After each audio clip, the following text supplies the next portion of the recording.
పూర్తి వివరాలకు చదవండి రేపటి అక్షర శిల్పం దినపత్రికలో.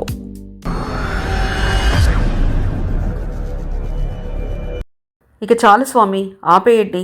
ఇంకెన్నాళ్ళు లడ్డు మీద లాగుతారు?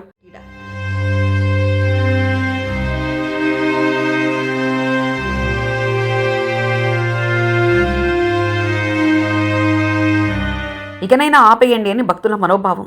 లడ్డు మీద ఇంత రాద్ధాంతం ఎందుకు? చాలు స్వామి, ఆపేయండి అంటుంది ఏపీ భక్తజనం.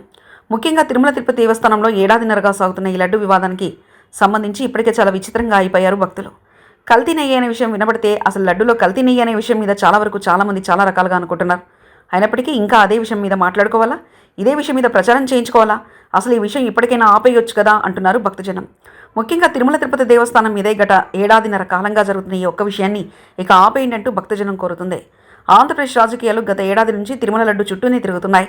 తిరుమల శ్రీవారిని తమ రాజకీయం కోసం కొండ మీద నుంచి రాజకీయ పార్టీ నేతలు కిందకు దించేసినట్లుగా కనపడుతుంది.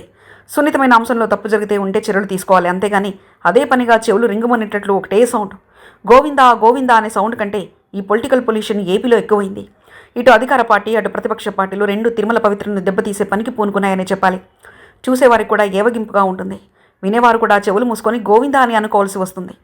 తిరుమల లడ్డులో కల్తీ జరిగిందని నిరూపితమైతే అందుకు బాధ్యులైన వారిపై చట్టపరంగా చర్యలు తీసుకునే అవకాశం అధికారంలో ఉన్న పార్టీకి ఉంటుంది. చట్ట ప్రకారం ముందుకు వెళ్లాల్సిన అధికార పార్టీ తమ రాజకీయ స్వలాభం కోసం కేవలం ఒక వర్గం ఓట్ల కోసం పాకులాడుతున్నట్లు కనిపిస్తుంది. తిరుమల లడ్డు వ్యవహారంతో ప్రత్యర్థులను రాజకీయంగా డ్యామేజ్ చేయొచ్చన్న కోణంలోనే ఆలోచిస్తున్నారు. కానీ కోట్లాది మంది హిందువుల మనోభావాలను దెబ్బతీసేలా ఉన్నాయనడంలో ఎలాంటి అతిశయోక్తి లేదు. పంది కొవ్వు గొడ్డు కొవ్వు నుంచి అటు ఇటు మారి చివరికి ఇప్పుడు నెయ్యి లేదని, కల్తీ ఉందని నిర్ధారించింది.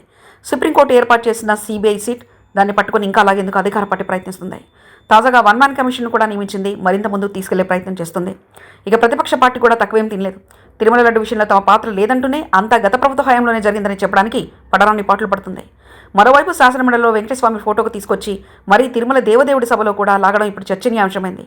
తిరుమల లడ్డుకు తోడు ఇందాపూర్, హెరిటేజ్ డైరీల విషయాన్ని కూడా ప్రస్తావిస్తూ రాజకీయంగా తమ ప్రత్యర్థి ఆర్థిక మూలాలను దెబ్బకొట్టే ప్రయత్నంలో తిరుమల ప్రతిష్టను మరింత దిగదాచేందుకు ప్రయత్నిస్తుందన్న విమర్శలు వినిపిస్తున్నాయి. మొత్తం మీద అటు ఇటు అధికార పార్టీ అటు ప్రతిపక్ష పార్టీలు ప్రజలకు దగ్గరవ్వాలని చేస్తున్న ప్రయత్నంలో హిందువులకు దూరంగా జరుగుతున్నాయని చెప్పాలి. ఈ సత్యం తెలుసుకొని ఈ వివాదానికి ఇంతటితో ఫుల్ స్టాప్ పెట్టాలన్నదే కోట్లాది మంది వెంకన్న భక్తుల అభిమతం. మరిన్ని కథనాల కోసం సబ్స్క్రైబ్ చేసుకోండి మీ అక్షర శిల్పం. పూర్తి వివరాలకు చదవండి రేపటి అక్షర శిల్పం దినపత్రికలో.